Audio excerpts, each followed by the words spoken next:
Hello. Hi, neighbors. Happy Monday. Happy Monday. Beth and I are out at our favorite local restaurant, Santorini's. I'm having so good. some chai latte, and if you guys have never had their veggie omelet or their omelets with tzatziki, it's smelling. The smell is headed your way. You must try. I won't eat this all today, but this is partially my dinner as well. Anyway, hi Beth. Hello. Happy rainy Monday. I hope y'all all took time while driving around today. It's a little treacherous. And that was one of the things that we wanted to talk about. We've got a couple of things that are important today to talk about. Yeah, I was realizing as I was driving through the neighborhood today, I was seeing, you know, we have some hills and some dales. Big hills. in our neighborhood. But I was seeing some areas of pooling water on driveways, and it reminded me that heavy rainy days like today are a great opportunity to go out and take pictures of how water is flowing in your home and to start documenting and sort of better understanding how you can mitigate water flow in your yard. I've worked with some great neighbors. Years ago, Deanna and Mark Warner. I think Deanna is still on our neighborhood group, but they did this great study of how water was flowing in their yard, so they could identify ways to mitigate it. Like, oh, it was just the leaves that were getting stuck at our fence gate, or some people have even created like cement. Yeah. I'm gonna call them like dry riverbeds, but they have identified and paved and created space and a course for the water to flow in so that it doesn't pool. So, you know, something fun. Maybe this could be a good homeschooling project. That's Maybe right. I will do a homeschooling project with Sullivan, my son. We homeschool. But go out and take a picture. Where does the water go? Where does the water pool? And we had a neighbor with a question this week. I know. Thank you, neighbors, for replying and being participants in our chats. Yes, we had a great question. Sandra Gar reached out to me on Facebook and asked a question about homeowners insurance. You know, part of our home, and I just want to, you know, disclose I'm not a homeowners insurance expert, not a licensed insurance agent, but, you know, part of our insurance is you have to, your insurance agent will likely guide you in the direction to go, but the insurance company will designate what your replacement value is if the home gets damaged or totaled in an event like a fire or a flood.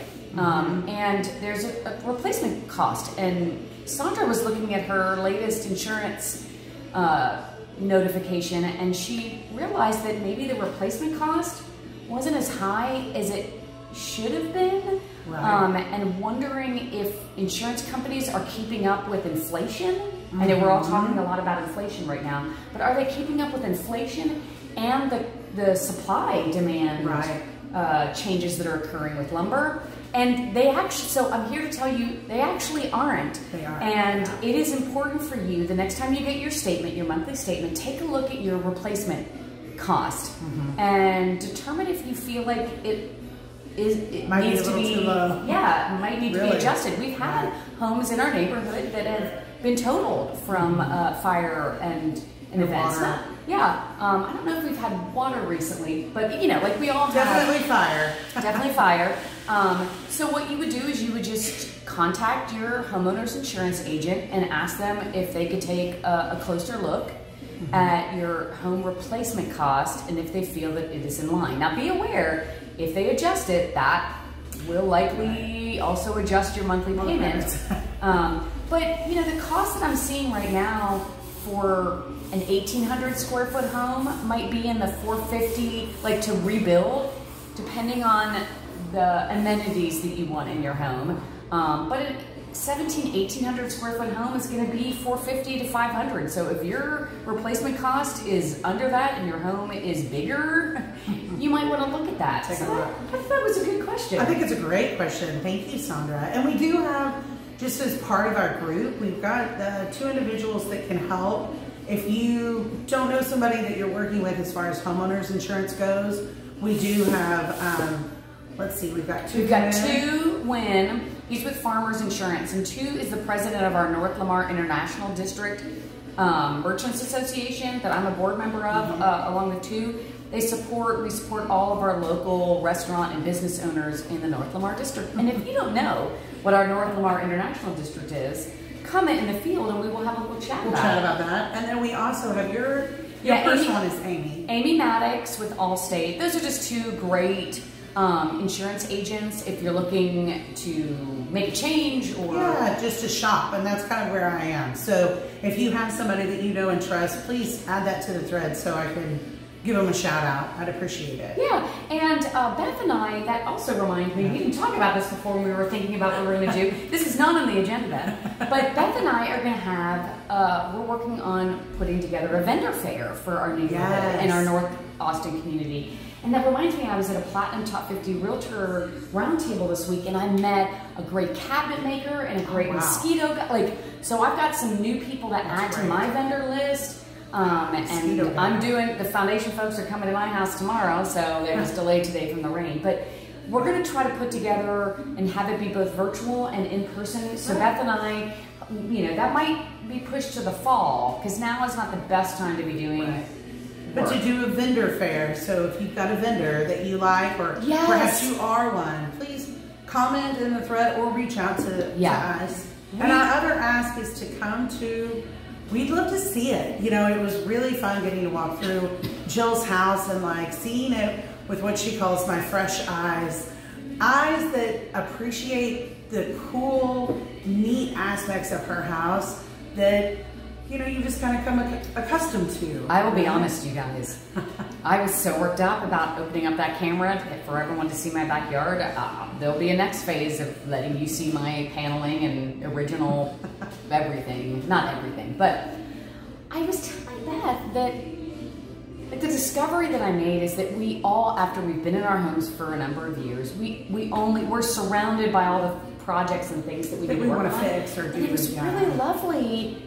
If I allowed myself to listen and digest what Beth was sharing with me, she was helping me kind of fall back in love with the things that I had stopped appreciating in my home. So, I think that we need to open this up.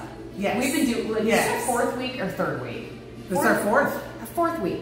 You don't need to sit and listen to Jill and Beth, We want to come out see your stuff and be in dialogue a little bit more. So we're there. We're at the point. We want to come visit your houses, your backyards, and projects that you're working on. Those of you that completed it, Victoria Ross, I'm looking at you. Victoria, you have a brand new finished backyard, and I want to learn what you learned throughout that process, because I know you worked with a great company that you might recommend. And I'd like Sarah Brewer. I know you're looking at maybe kind of making a change with the chickens. We've all been talking about not having the chickens in the backyard anymore.